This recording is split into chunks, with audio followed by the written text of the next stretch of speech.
আল্লাহ রাব্বুল আলামিন মহান স্রষ্টা আমাকে এত সম্মান দিয়েছেন। আমার নামের উপর অনেক মানুষের চাকরি হয়।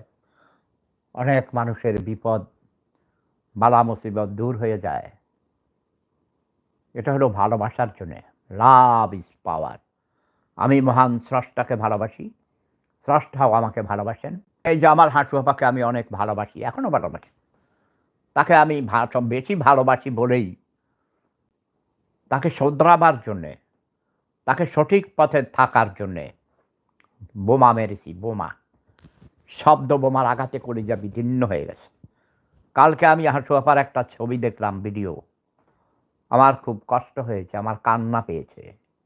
হাঁটু আপা কাঁদতেছিলেন। তার চেহারা সব ভেঙে গেছে, চামড়া ঢিলা হয়ে গেছে, মলিন হয়ে গেছে। একেবারে দেখে মনে হয় কাজের বুয়ার মতো চেহারা হয়ে গেছে।